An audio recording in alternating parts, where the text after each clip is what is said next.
Alright, let's get into this. Hey y'all, it's Rachel from Hair and Hay on TikTok, and if you found this video, it's probably because you watched my floor videos on TikTok or you're a regular subscriber that watches my kitten videos. If that's the case, I love you, thank you. But today is not going to be about kittens. Today is going to be about how Garage Kings Nashville, specifically Nashville, messed up my floor. I've been kind of putting off this video because I wanted to end it on a good note, because they're sending people from a different area to come fix my floor and redo it. I'm really excited to show at the end of this series, I guess, what my floor is gonna look like, because they're coming tomorrow morning to do it. So I'm gonna try to get through this video and try to tell the entire story in one go. I don't know how that's gonna work out, but we're gonna try. I do need to make a quick disclaimer. If you want to skip this disclaimer, you can jump to the timestamp that is on the screen now. However, I do suggest listening to the disclaimer if you plan to form an overall opinion about the company once this is done.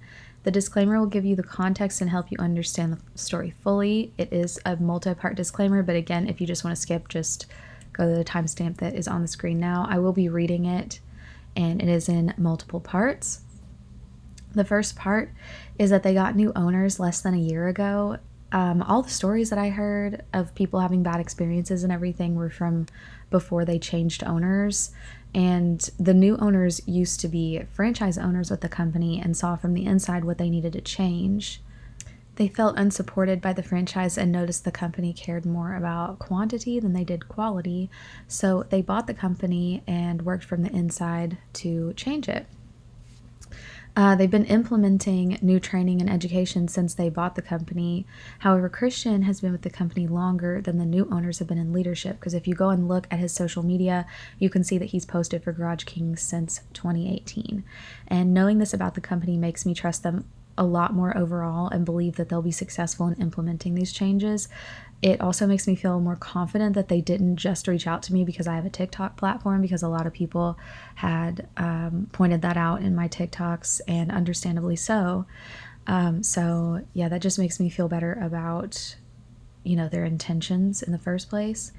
Part 2 of the disclaimer, the story is about one franchise owner, and that is it. This is not in regards to any other franchise owners through Garage Kings or the company as a whole. As you'll see in these videos, the company overall has gone above and beyond remedying this situation.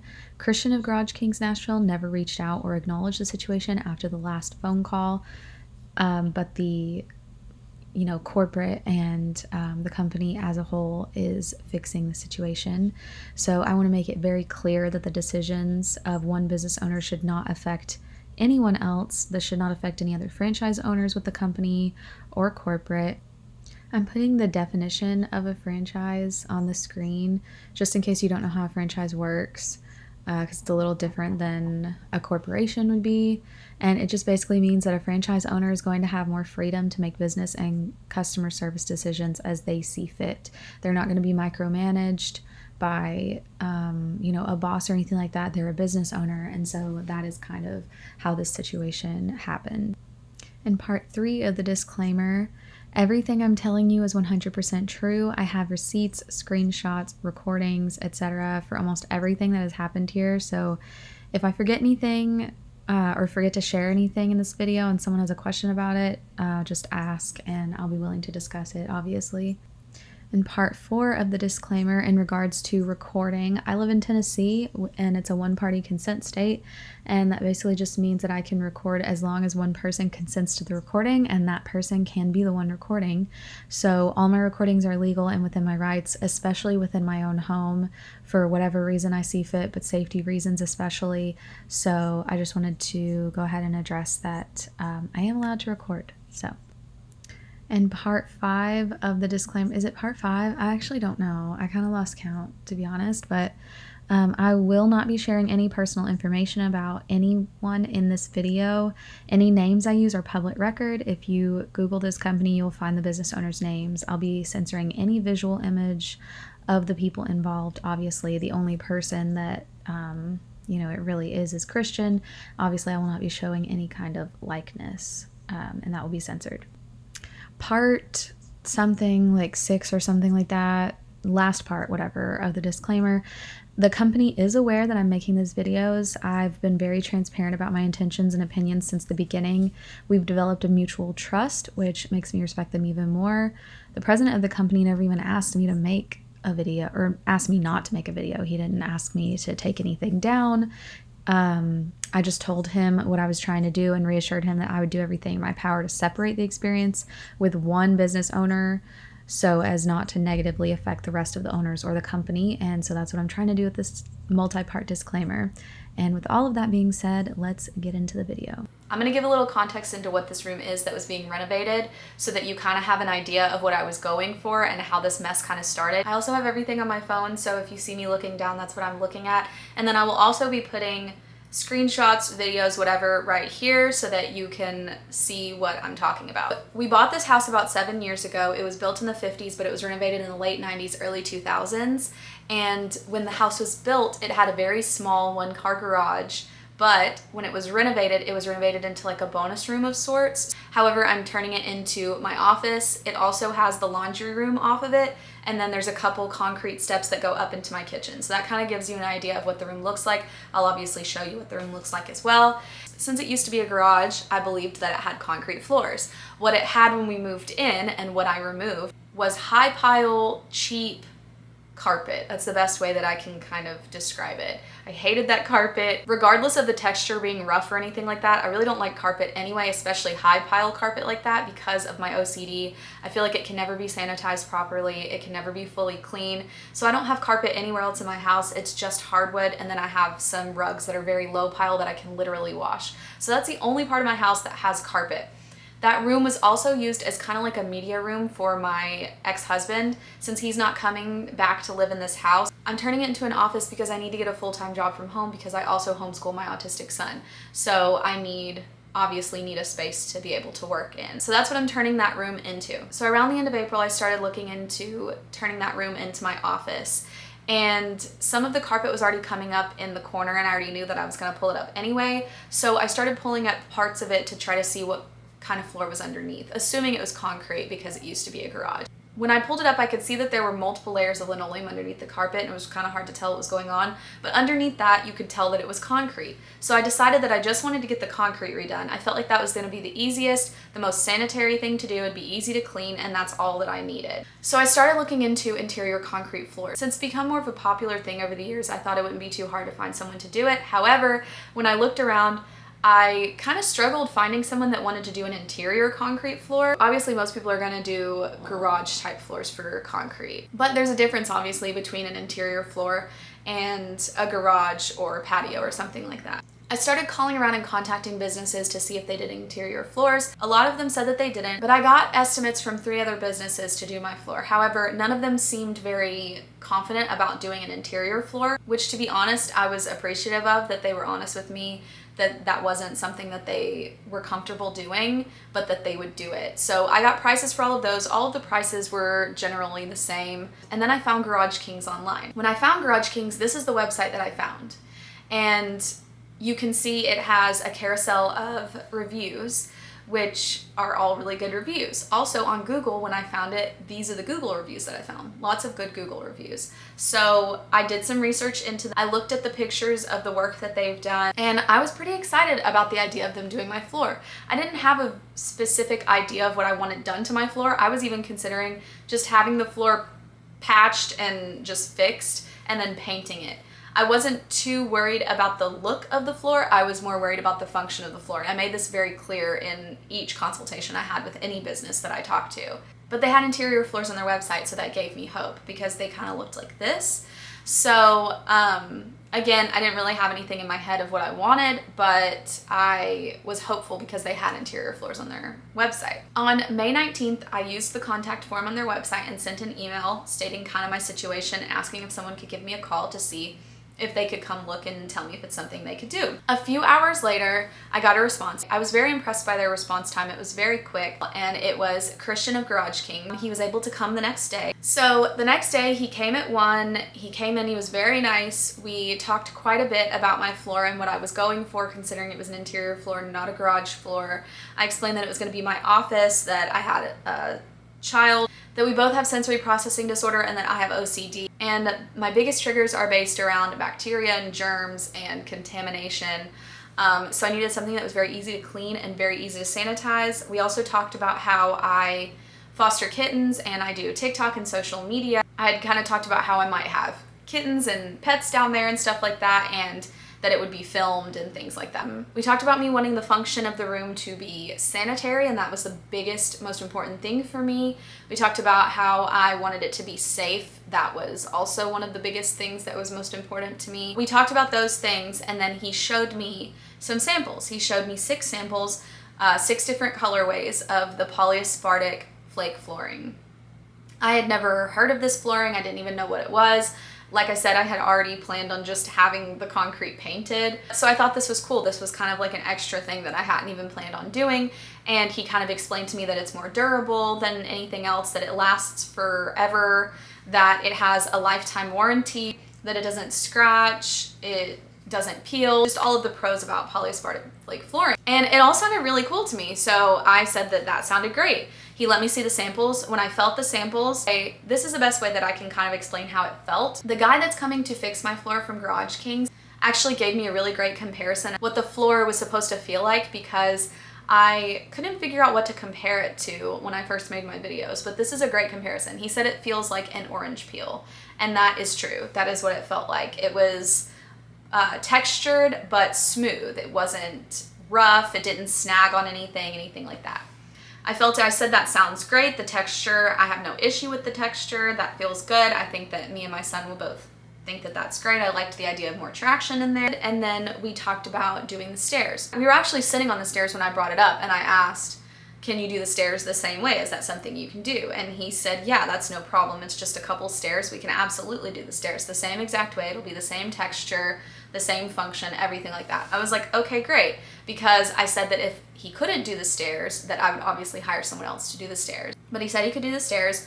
Awesome. We moved on to me asking about the demo. Obviously, when he came in, the floor looked like this. It was a mess. It was extremely old linoleum with like glue all on top of it. So I told him that obviously all that was gonna have to come out first, and I asked him if that was something that he does. He said that wasn't something that they normally did through Garage Kings, but him and his crew could do it if I paid an extra fee. And I said that was fine. I would pay whatever he charged to do it, because I have disabilities, so it would take me forever to try to do it, and I would probably hurt myself. Before he came, one of my best friends actually came into town, and he pulled all of the old carpet out so that whoever came and looked at my floor and gave me estimates could really see what they were working with, because it was very clear there was a lot going on underneath there, and I wanted to make sure that whoever decided to take on this job knew what they were getting themselves into, right? There were also parts where I had pulled all of it up, and you could see the concrete underneath. While we were talking about the demo, we went over to the places where I'd pulled all the carpet up, and I told him he could pull up as much as he wants, hold it in his hands, look at it, make sure that he can really see what would need to be pulled up. So he went over, he pulled a huge chunk of it off and was looking at it, and he said he could see there were multiple layers of linoleum, but underneath it was concrete, and from what he could see, it looked like it was probably in pretty good condition, which makes sense because it had all these layers of other stuff on top of it. So we planned for him to do the demo. Whenever he went over to pull up the carpet, there was still a carpet strip. It was like the metal carpet strip with the hooks. It still had carpet sticking out of it. I showed it in my first video on TikTok. And we obviously talked about that because that's where he pulled up the floor itself. You know, we talked about him pulling that out. He said, yeah, we can pull that out. You'll need some kind of transition. I said, that's fine. He said that, again, that was something he could do. Same with the transition up going into my kitchen, because I had the stairs and then tile right up against that. You need some kind of transition there as well. I also did not have a door on that opening. I had ordered a door, and I was hiring someone to put that door in. It's a, I'll just show you, it's right here. You can see it's like a bifold French style door. So it just kind of slides closed. There's no like locking mechanism or anything like that. But I wanted like an extra barrier, obviously, to keep my animals out of that room. I also asked if the baseboards needed to come up. He told me no, that the baseboards didn't need to come up because there was already a gap even from where the baseboards went down to the floor because of where we took the carpet out. So once you take that linoleum out and then grind the floor down, there's gonna be a pretty decent sized gap. And there was nothing wrong with the baseboards. I was completely fine with leaving them. So I thought that sounded great. I had decided that I was just gonna put a quarter round all the way around to fill that gap, and it was gonna be great. So he measured the room. It's less than 200 square feet. It's a pretty small room. He's used to doing very, very large garages. So to him, this looked like it was gonna be kind of an easier job. However, I knew that the demo was gonna make it more complicated. He also asked me if he could come the day before he did the floors with multiple guys so that they could go ahead and do the demo. So they didn't have to do it on the day of because it was gonna be quite a bit of work. And I told him, yeah, absolutely, that makes perfect sense. He said, yeah, I'll probably just come the day before with a few of my guys and go ahead and get this old floor knocked out so that the next day we can just come and do the coating like we need to. I said that sounded good. He sent me an estimate to my email. We set up a date to do the floor and he left. I had ordered the door, but because of the panorama, it was delayed in shipping. So I had to push the date to do the floor out a week. So I had messaged him, asked him if we could do that. He said that was fine, so we pushed the date to do the floor to June 11th, and that was a Friday. I also texted him and said, just let me know if y'all need to come the day before to rip up the linoleum and whatnot. I'm gonna pause for a second and say I'm aware that I was too nice and passive in this situation. If I could go back, I would be more assertive. There's quite a few things that I know a lot of people in this situation would have done differently. I understand that.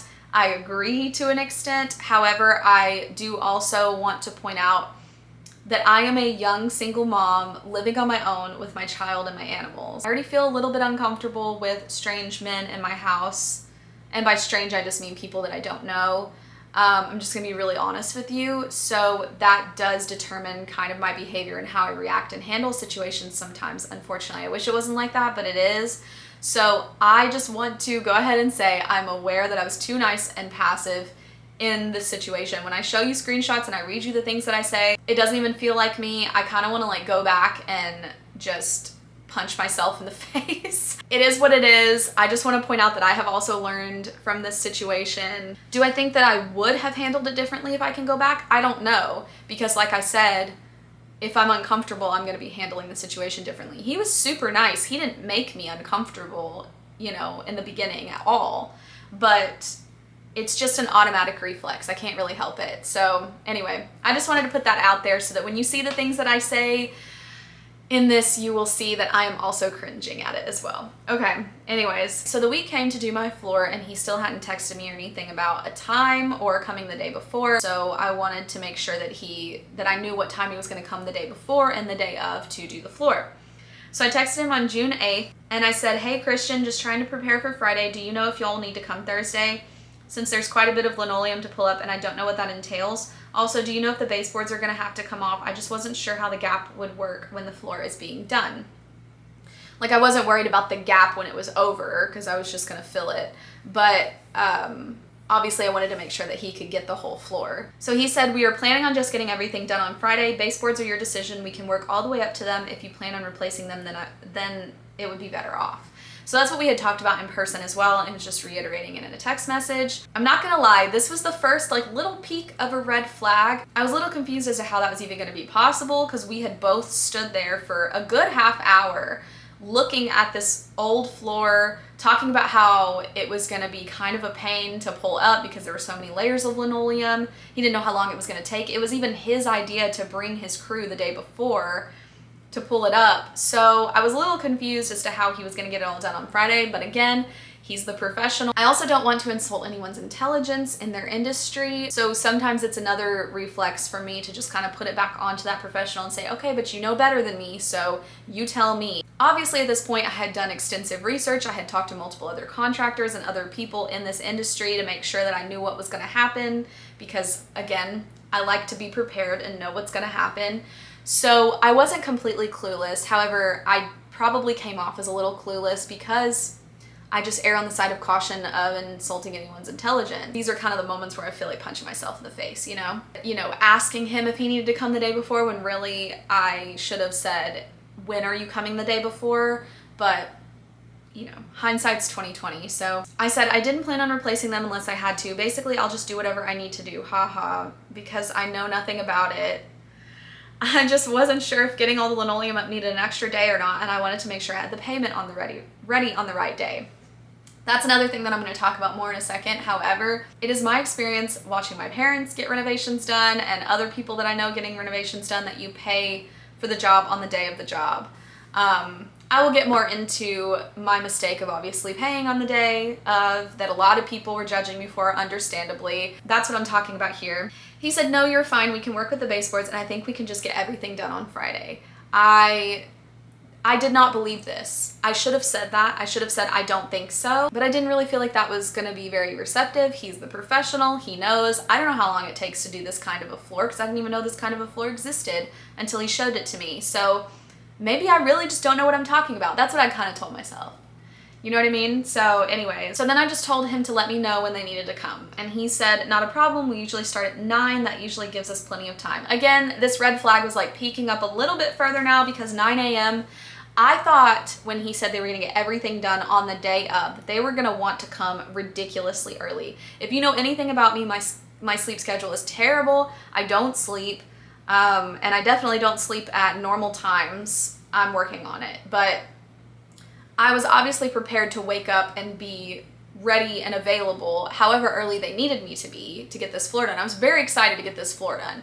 Had this nasty carpet for so long. That room wasn't even really mine to use for the longest time, and I'm very much looking forward to actually getting a job and kind of restarting my life. I would have woken up at 5 a.m., 4 a.m., I don't care. But when he said 9 a.m. is when they were going to start, I was a little skeptical. But again, he's the professional, so I let it go. On Friday morning, the day of, I texted him at 8:45 and I said, good morning, just call me when y'all get here if I don't hear the door, since I don't have a doorbell. And because the door, most people come to the front door, obviously, and the room was in the back of the house, and I needed to move my car. He texted me back and said, okay, I'm picking up my guy and we'll be there soon. Again, the red flag was like up a little bit more, because he said my guy, and I thought surely he's not bringing one person to do this floor. Because obviously we had talked before and he said guys, plural. So I thought when he said they were going to start at 9 a.m., that meant that he was going to bring multiple people. They were going to be able to knock it out fast because it was going to be multiple guys doing it. So when he said he was bringing one guy, I just thought, I was skeptical again, wondering how is that even possible? How are you even going to be able to do all this in one day when I know that the demo for it, because since we had to push the floor date out, I had more time to look at this floor and really see how difficult it was going to be to pull up. But we did that during the estimate. He texted me at 9:15 and said, we are here. Is it okay to pull in the driveway?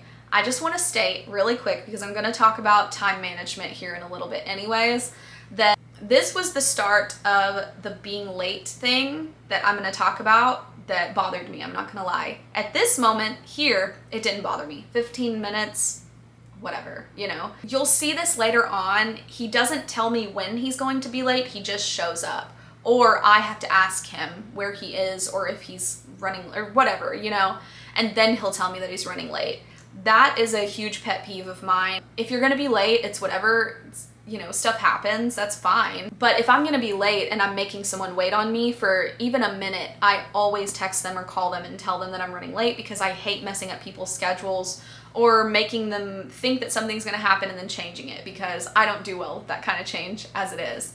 So, you know, in that moment, it didn't bother me because it could have just been a one-off thing. I didn't even think twice about it. However, hindsight is 20/20, and looking back, I see that is the start of the time management issue. That it was 15 minutes after the time they said they were gonna start, and I was already skeptical that they were gonna be able to get it done starting at the time that he said. But they pulled into the driveway, he got out with his guy, he introduced him, and then they just walked into the room. I wasn't quite sure how this was supposed to work. I've never really had like a real renovation done while I'm living in a house like this.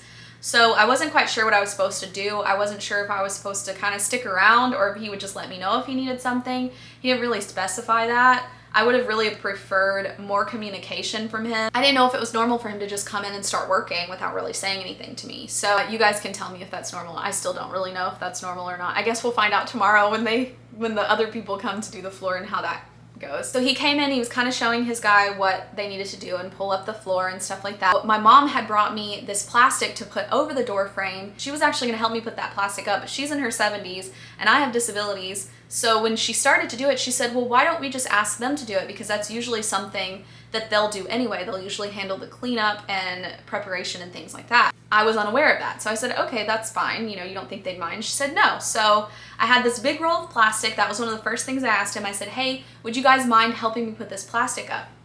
He said, well, we're gonna rip all this linoleum out first and then we will help you put the plastic up. I still don't know why we didn't just go ahead and do it, because doing it that way, I just kind of had to, I kind of felt like I had to stick around and see when he was ready to put the plastic up. But again, I thought maybe there's a reason that he needs to do it in that order. He wants to do it in that order. So we determined when we were gonna put the plastic up. And then I realized that the stairs, since they're like connected to that tile right there, and the door being right there against it, I didn't know if that was gonna get in the way, because I wasn't quite sure what they needed to do to the stairs or whatever, and how this floor even worked. So I asked him, I said, hey, question real quick, is that door gonna be a problem when you're doing the stairs? Like, is it gonna get in the way? And he just looked at me and then looked at the stairs and said, you wanna do the stairs too? And that was a red flag for me. That was definitely a red flag. It made me nervous, but I was like, yeah, we talked about it. Remember, we had like a whole conversation. You were sitting on the stairs. We talked about how, you know, you told me how you could do the stairs completely the same. It would have the same texture. And then he cut me off and he said, it's fine. I could do the stairs. Like, it's fine. I just hadn't planned on doing the stairs, but I can do them. I can still do it. It's only a couple stairs. I'll do it. That was kind of unnerving to me. At that moment, I was slightly worried that maybe he wouldn't remember what other things that we had talked about, but I'm not going to get deep into the misogyny theory of all of this, because we talked about that a lot on TikTok. A lot of people were mad about it, but then a lot of people agreed. As a woman living in this world, a lot of times we water down our emotions and our reactions to things because we don't want to come off as dramatic, because we're automatically seen as more dramatic than men. And then with my OCD and mental illnesses on top of it, and my personality in general, and let's be honest, the person I was married to for the past 6 years, I've gotten kind of used to watering myself down a little bit, and I've gotten used to gaslighting myself. So when that made me nervous, I automatically told myself, you're overreacting. That's not something to worry about. Like, he's a professional. He remembers the other things you guys talked about. That's ridiculous. Let it go. Okay, so that's what I did. This is another punch myself in the face moment where I just said, you know, where I was just so grateful that he was going to do the stairs, and I was just like, oh, thank you so much. Like, he was doing me a favor, but really this was something that was included in the original consultation and estimate to begin with. So anyways, I remember I texted my mom and my best friends saying what had just happened, and that I was really glad I brought up the stairs, because maybe he would have forgotten to do the stairs if I didn't bring that up. I made myself available in the kitchen for quite a while, because there was no understanding that he would like text me when he was ready to put the plastic up or anything like that, because the plastic needed to go on my side of the door and not his side of the door. So I just wanted to make sure that I was there and ready in case he needed me to put that plastic up. I stuck around in the kitchen for probably about half an hour-ish. So while I was in the kitchen making breakfast and everything like that, I could hear them downstairs pulling up the linoleum, talking about how it was so bad, it was so much worse than he even realized, that this is insane. Like, I could just hear him talking about like how terrible it was.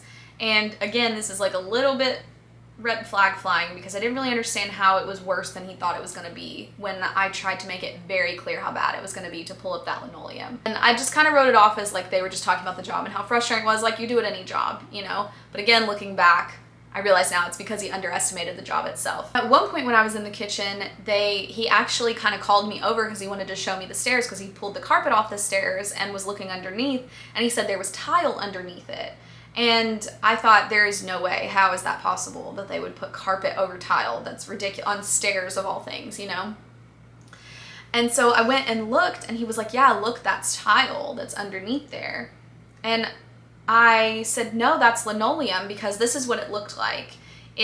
There's clearly no grout lines. It's all just one sheet. It's really dirty, like very, very dirty. They just slapped some carpet on top of it, but it was clearly linoleum to me.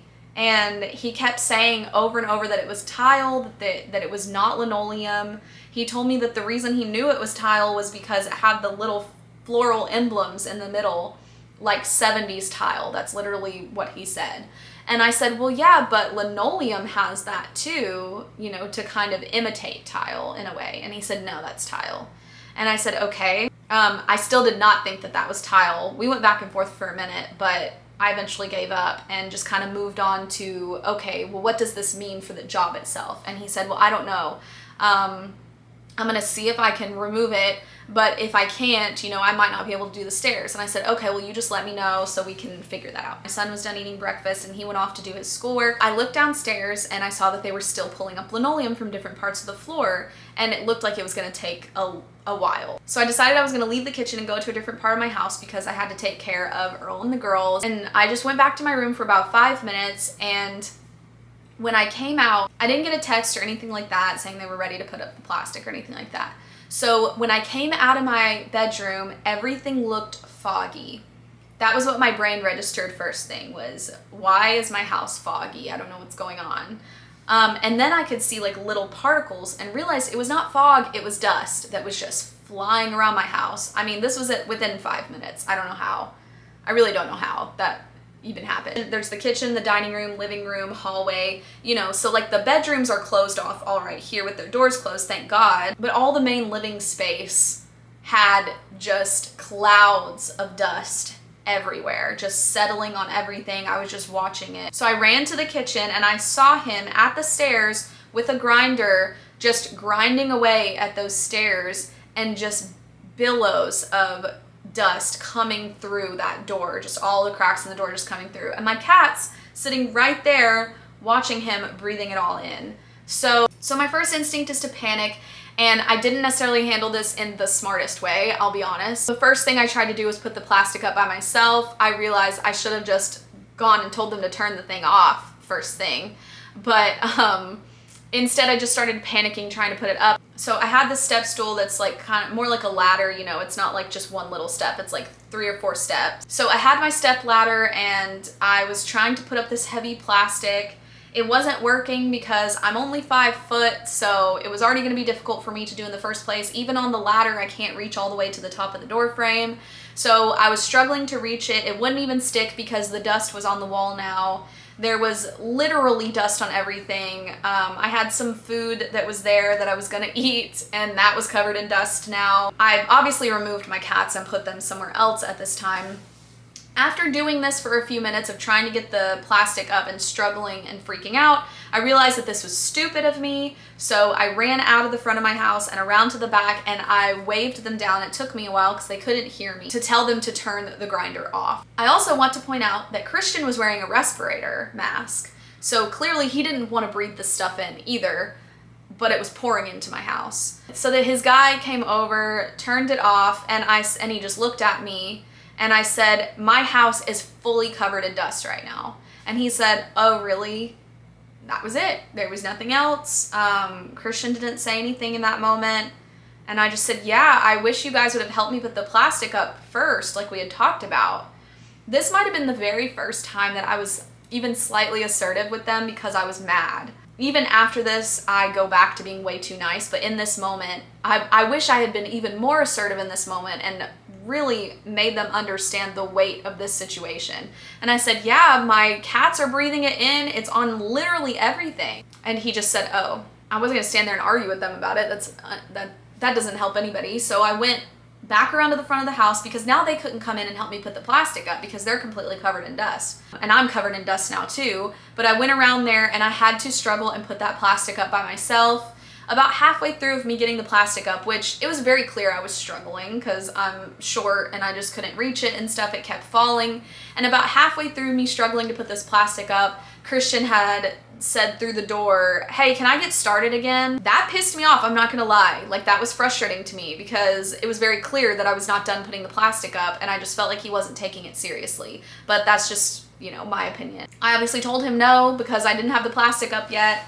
And he said, oh, sorry, Rachel. And that was it. I didn't get any other explanation or apology or anything. I also want to point out that they were only using a grinder. There was no dust control equipment. There was nothing being done about any of that. And on their website, it specifically says that they use some type of vacuum or something like that to help control the dust. So I was really confused as to why it was as bad as it was. I understand there's gonna be some dust. It's home renovation. There's gonna be some dust. That's fine. That's whatever. But I mean, this was like layers and layers of dust and just clouds of it. There was no control whatsoever over it. So I did not understand that. So I was pissed, I'm not gonna lie. I called my best friend, the one that pulled the carpet out for me, and he kind of talked me down because I didn't want to obviously say anything to these guys while I was angry or frustrated because they're in the middle of doing my floor too. So I just really wanted to get my floor done. So I went back into my house and I spent the rest of my day not doing anything else that I needed to do and instead cleaning dust off of literally everything. I basically decided that it would be fine and I would let it go as long as I got a good floor out of it, because that's what I was hoping for, that's what I was expecting. I just wanted my floor done so badly that I was willing to just overlook it. I was hoping that that was gonna be the only incident that really stressed me out. Oh, and that obviously triggered my OCD hardcore. Like, I was trying so hard not to do every single cleaning ritual that I've ever created in my entire life. So after that happened, I texted him at about 1:15 p.m. and I said, I have my phone on me if you need to contact me or have me come around for anything, because it was clear to me that he was not going to contact me without me contacting him first. That's why I say that before him being 15 minutes late and not telling me is the beginning of the communication problem. At about 2:30, he texted me and said that they'll be back shortly. I went in there while they were on their break and took some video of what it looked like in the process. And obviously no construction or renovation is going to look good in the process. It's gonna look crazy, but this is what it looked like. Why do I keep doing this like a weird Vanna White thing? I don't know. But this is what it looked like. I even say in the video that there was no way that this was gonna get done in one day. I knew it wasn't. I knew it wasn't from the beginning. It's clear that he was trying so hard to force this job to be done in one day.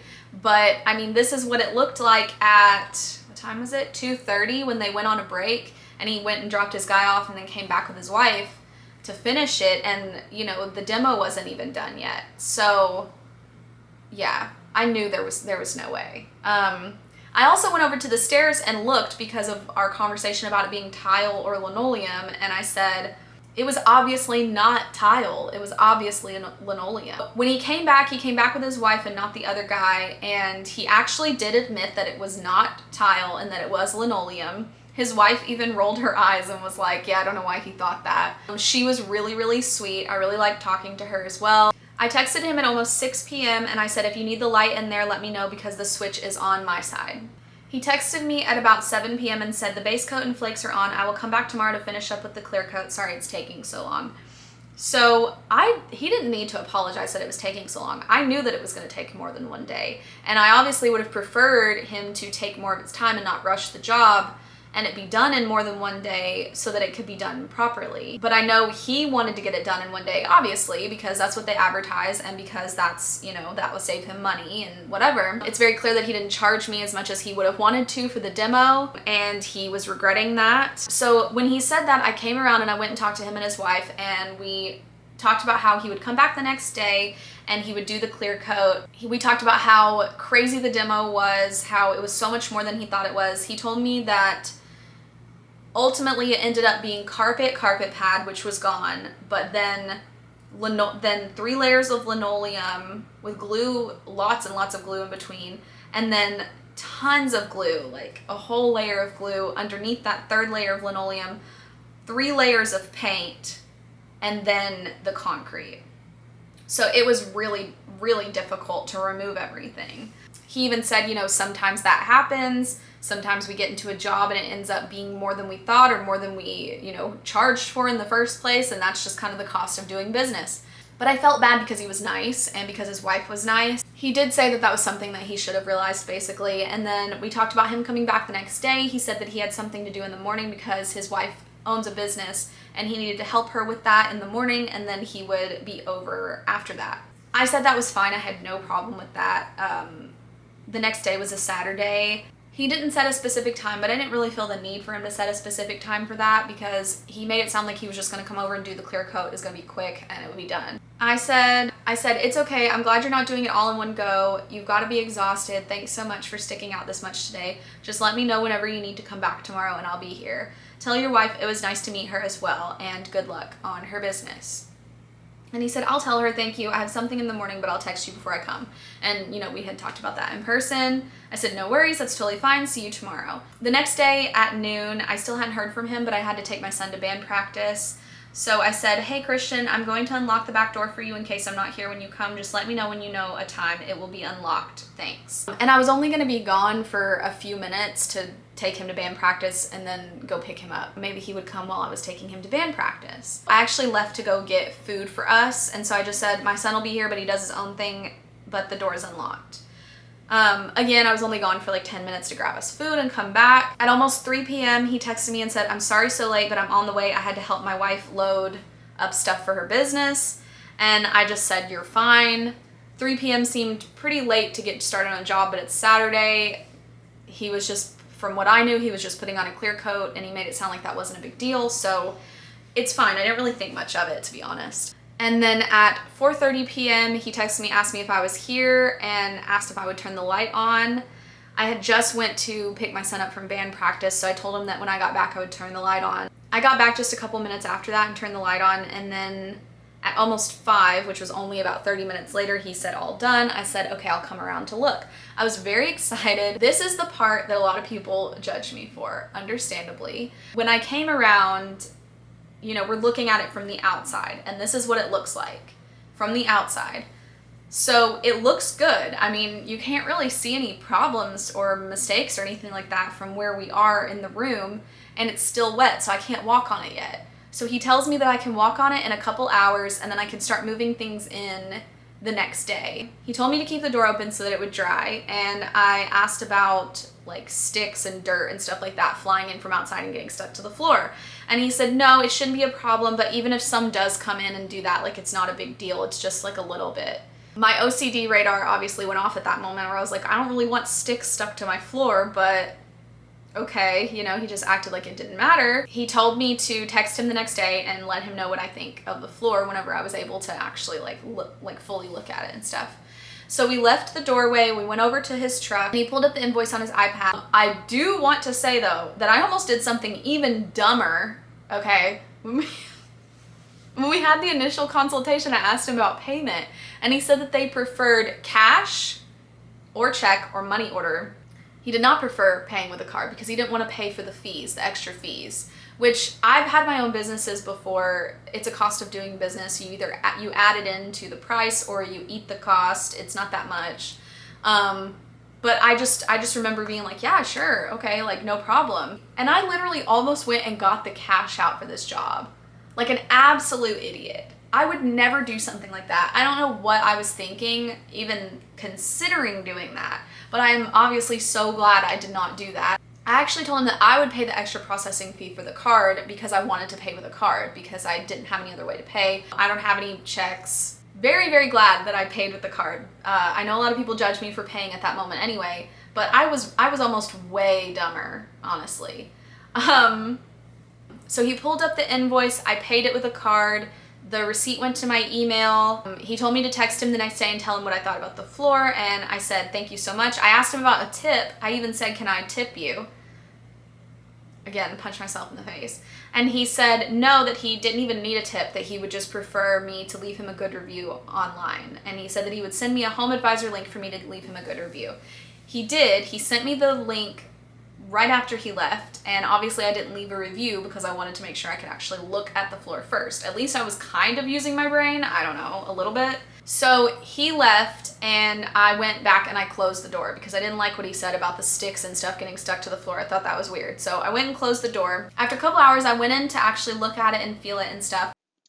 Hey, editing Rachel here. Sorry that ends kind of abruptly, but that's going to be the end of part one. I didn't really get to plan where part one, part two, and stuff like that ends and starts again because it's such a long video, and I knew there was no way I was going to be able to put it all into one. So that's the end of part one. Part two is going to have the conversation recording from when he comes over to look at everything that needs to be fixed and how that goes, and us talking about that and trying to come to a conclusion on, how that's going to work out.